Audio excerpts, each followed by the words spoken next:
শ্বশুর শাশুড়ির কাছাকাছি থাকার যেমন কিছু সুবিধা আছে ঠিক তেমনই অসুবিধাও আছে। এই যেমন ছুটির দিনগুলো আমরা আমাদের মতো করে কাটাতে পারি না, আমাদের তাদের কাছে যেতে হয়, কোনো না কোনো প্রোগ্রাম সেই দিনটাতে রাখতেই হয়। আসসালামু আলাইকুম, কেমন আছেন সবাই? আশা করছি সবাই অনেক ভালো আছেন। আলহামদুলিল্লাহ, আল্লাহর রহমত এবং আপনাদের দয়ায় আমরাও বেশ ভালো আছি। তো এটা ছিল শুক্রবারের ভিডিও, অর্থাৎ গতকালকের ভিডিও। তো সকালবেলা কি খাবো ভাবতেছিলাম, তো ইদানিং না আমি দেখতেছি আমার কাছে কেন জানি না হেলদি খাবারগুলো অনেক বেশি ভালো লাগতেছে। আর এই যে বেলটা, এটা হচ্ছে আমাদের গাছের বেল। তো নিজের গাছের জিনিসের টেস্টটা অন্যরকম হয়, আর গাছ পাকা বেল হলে তো আরও বেশি মজা লাগে। তো ইদানিং বেলটা অনেক বেশি ভালো লাগতেছে। তো আয়াতবাবু একদমই খায় না, তো মাহি, আমি আর সাহেব বেলটা খেলাম। বেলটা গাছ পাকা ছিল তো অনেকই মজা ছিল। আর আয়াতবাবু আর মাহি বাবুর জন্য আমি ডিম সেদ্ধও করে নিয়েছি। সাহেবকে বলছিলাম সে ডিম খাবে না একদম। তো সকালবেলা আমরা এগুলো খেয়ে চলে যাবো, যেহেতু আজকে ছুটির দিন ছিল। ভাবছিলাম যে বাসাতে অন্য কিছু করবো, বাচ্চাদের পছন্দের রান্না করব, কিন্তু না, শাশুড়ি বাড়িতে যেতে হবে, কারণ আমার একটা চাচি শাশুড়ি অনেক বেশি অসুস্থ। তো তাকে দেখতে যেতেই হতো। অন্যান্য দিন আসলে যেতে পারতেছিলাম না, মাহি বাবুর স্কুল প্রাইভেট সব মিলিয়ে আসলে সময় হচ্ছিল না। তো বেছে বেছে ছুটির দিনগুলোতে এই কাজগুলো করতে হয়। ছুটির দিনগুলোতে হয় আমি আমার বাবার বাসায় যাই, নতুবা আমার শ্বশুর বাসায় যাই। আর যেহেতু আমার শ্বশুর বাসাটা অনেক বেশি কাছে, তো ওদেরকে আমি নাও করতে পাই না। আর ইদানিং আব্বু অসুস্থ হওয়ার পরে কেন জানি না তারা অনেক বেশি চায় যে আমরা যাই, তাদেরকে একটু সময় দিই। তো আমিও চেষ্টা করতেছি যে আমার যতটুকু সম্ভব তাদেরকে সময় দেওয়ার, সেই সঙ্গে তারা যেন তাদের নাতি নাতনিদের সঙ্গে একটু হেসে খেলে সময়টা পার করতে পারে। তো সেটাই চাচ্ছিলাম। আর আমার বাচ্চারাও যেন দাদা দাদির কাছ থেকে, নানা নানির কাছ থেকে ভালো কিছু মুহূর্ত উপহার পায়, সেই চেষ্টাটাই করতেছি। সবাই কিন্তু দোয়া করবেন আমাদের জন্য। তো যাওয়ার আগে ভাবতেছিলাম যে বাগানে ঢুকে একটু মেহেদি উঠাই। তো বাগানে কিন্তু মাশাল্লাহ অনেক ফল গাছ আছে আমার, সেটা তো আমি টুকটাক আপনাদের সঙ্গে শেয়ার করি। তো গাছে অনেক বড় বড় মানে আমগুলো বেশ বড় বড় হয়ে গেছে, সেগুলো আবার দেখতেছিলাম। বেশ ভালো লাগে, নিজের গাছের জিনিস না, কম হইলেও দেখেও কিছুটা তৃপ্তি হয়ে যায়, এটা ভরে যায়। তো যাই হোক, এখানে মেহেদি উঠাচ্ছিলাম মা মেয়ে মিলে। তো মেহেদি নিয়ে শ্বশুর বাড়িতে যাব। শুক্রবার দিন ছাড়া তো আসলে মেহেদি দেওয়া যাবে না, অন্যান্য সময় অনেক বেশি ব্যস্ত মেয়েদের স্কুল প্রাইভেট নিয়ে। তো ভাবতেছিলাম যে শুক্রবারেই দিব। তো যেহেতু আজকে শ্বশুর বাড়িতে যাচ্ছি, তাই মেহেদিটা উঠাই নিয়ে চলে গেছি সেখানে।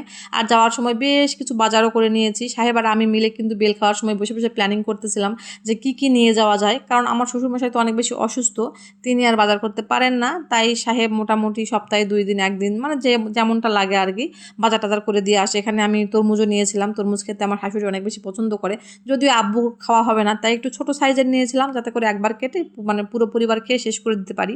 তো এখানে একটা মাছ নিয়েছিলাম, যেহেতু আম্মুর ফ্রিজ নাই, তাই বেশি মাছ কেনাটা একদমই যাবে না। আর ফ্রিজের মাছ আম্মু খেতে অত বেশি পছন্দও করে না, আব্বু পছন্দ করতো না আগে, তবে ইদানিং যেহেতু অসুস্থ উনি আর কিছু মনে করেন না। তো এখানে সবজি টবজি বাজার করে নিয়ে গিয়েছিলাম। আম্মু তো অনেক খুশি, আমার শাশুড়ি কিন্তু আমারই মতো অল্পে অনেক বেশি খুশি হয়ে যায়। তো আমরা যাবো বলে আম্মু আবার এখানে আলু কাটে মাছ দিয়ে ঝোল করছিল। আর এগুলো হচ্ছে আমাদের পুকুরের মাছ। তো যেহেতু ছোটোখাটো একটা পুকুর আছে সাহেবের, একটা না 2টা পুকুর আছে, 2-3টাই আছে। তো সেখান থেকে বেশ আলহামদুলিল্লাহ ভালোই মাছ টাছ পাওয়া যায়, এই জন্য অনেক বেশি বাজার করে দিতে হয় না। তবে আম্মু আমাদের জন্য আলু কাটা ঝোল, মানে আলু দিয়ে মাছ দিয়ে ঝোল করছিল। তো এটা আবার আমার অনেক বেশি পছন্দের, সেই সঙ্গে আমার বড় মেয়ের অনেক বেশি পছন্দের। তো আমি বসে বসে এখানে দেখতেছিলাম যে গাছে কত লিচি ধরছে, আলহামদুলিল্লাহ অনেক লিচি ধরছে। আর বাড়ির ফল বুঝতে পারতেছেন না, যে দেখেই কিন্তু তৃপ্তি হয়ে যায় অনেকটা। তো যাওয়ার পর থেকে আয়াতবাবু ওই যে লিচি খাওয়া শুরু করছে, বলতে গেলে সে লিচি খাইয়ে আছে, একদম ভাত খাচ্ছে না। আর আয়াতবাবু এত বেশি পছন্দ করে লিচি, আমি না জানতামও না। তো আমি এখানে মানে আমরা যাবো এই জন্য আম্মু কিন্তু সকাল সকাল রান্না বান্না করে নিয়েছিল, আর ভাবছিল যে আমাদের জন্য একটু বড়া বানাবে, মানে নুন বড়া আর কি। এই জন্য সব কিছু আয়োজন করে রাখছিল। তো আমি যাওয়ার পরে যেহেতু শাক নিয়ে গেছি, মাছ নিয়ে গেছি, তো সেগুলোকে রান্না করতে হবে। আম্মু আমাকে বলতেছিল যে সাহেবের জন্য মাছটাকে ভুনা করবো কিনা। আমি বললাম একদমই না, সম্পূর্ণ মাছ আপনারা যেভাবে খাবেন সেভাবে রান্না করে রাখেন। আর এখানে কুড়িতে আমার চাচা মাছ মারতেছিল, তো সেখান থেকে 4টা মাছ নিয়ে আসছে মাহি বাবু, এগুলোকে ওকে ফ্রাই করে দিব। তো দেখতে দেখতে না 4টা আইটেম হয়ে গেল। এই যেমন মাছের ভাজি, তারপর আলু কাটা ঝোল, সেই সঙ্গে ডিম ভাজি আর পাট শাক। তো সব মিলিয়ে 4টা আইটেম হয়ে গেল। আর বেশি আইটেম হলে সাহেব অনেক বেশি পছন্দ করে। তো আমি আবার আম্মুকে হেল্প করে দিলাম রান্না বান্না করতে, আমি মাছ কাটলাম, আম্মু শাক বাছলো, তারপরে শাশুড়ি বৌমা মিলে বসে রান্না করলাম।